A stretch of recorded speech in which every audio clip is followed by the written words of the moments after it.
Tendür süreceğiz Sıdık Allah. Saatlerdir orada öyle. Yok. Sür Allah sür, sür Allah sür. Tabloyu çevirdin kız sırtımı. Ay anne dur azıcık. Azıcık rötuşu kaldı onu yapıyorum.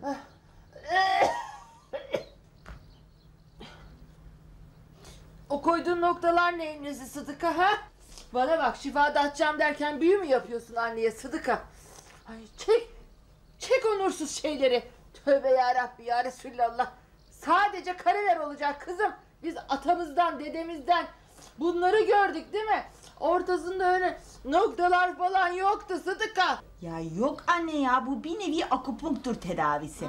Şimdi bazı noktalara böyle belirli noktalara tentür diyotu iyice basıyorum ki zatüre o hayati organlardan uzak durur.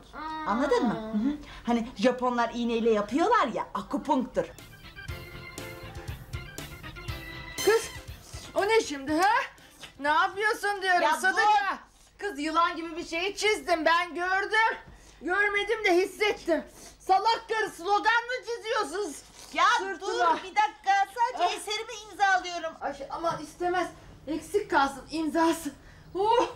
Ay, Ya dur havlu. ay istemiyorum havlu. Ay 2 dakika arkamızı dönmeye görelim Sıdıka. Ha? Hemen bir cinslik yapıyorsun. Ha, salak. Asıl cinsliği yaz günü eve grip getirerek abim yapıyor. Millet o yaşta evine ekmek götürür, bizimkisi mikrop getiriyor. Kız abinin ne suçu var şimdi ha? Ay yazları ya klimadan ya havuzdan bütün insanlar hastalanıyor. Çocukcağız da üşütüp mikrobu bize geçirdi işte yavrucağım benim garibim. Bu söylediğin çok saçma anne. Bizim evde ne klima var ne de havuz. Kesin o dövüş salonundan kapmıştır. Bütün gün birbirlerinin suratlarına çığlık atıp duruyorlar. Cehennem zebanileri. Zebani deme abiye. Sıdıka. Kız ver şu terliği. Ver bakayım bana. Hah. Ya telefon çalıyor. Telefona git hadi salak. Salak. Alo. Alo, Üveyik Nakliyat ve Taşımacılık Yönetici Sekreteri ben Arzum Körpe, buyurun. Alo Arzum. Ay sen misin? Ne nakliyatı ne taşımacılığı kız. Gene o meşhur rüyalarından birini mi görüyorsun?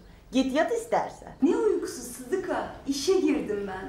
Gerçi çok yoğunmuş sıralar ama yine de bir arayayım haber vereyim dedim. Belki taşınacak, nakledilecek bir şeyleriniz vardır. Esasen annem yaz nezlesinden kırılıyor. Yani ona bir akciğer nakletirsek iyi olur ama.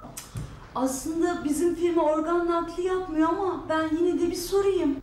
Arzum sen ciddi misin? Hakikaten mi işe girdi? Vallahi iş hayatı çok zor.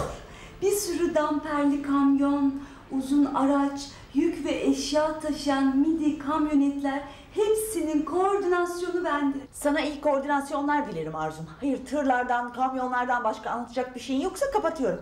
Annem ağır hasta da müdahale etmek zorundayım. Yok canım, nakledilecek bir şeyleriniz var mı diye aradım. Zaten çok meşgulüm bugünlerde. Sonra beni evden ararsın. Hadi bye. Allah Allah. Kim arayan kız? Vallahi sesi Arzum'a benziyordu ama kişilik olarak kesinlikle o değil. Çünkü Arzum karakterinde bir insanı işe alacaklarını hiç sanmıyorum. Hem de evden eve nakliyat firmasında. Ay ben sana diyorum da inanmıyorsun Sıdıka bütün mahalle kırılıyor mikroptan. Ayol kız yüksek ateşten ne dediğini bilmiyor. Ay. Ayolun sakarlıktaki şey alır. Mikrop beynine geçmiş de onun o menenjit olmuş. Ha menenjit. Ay. Ay. Ay. Ha, Evlerden ırak. tamam. Allah.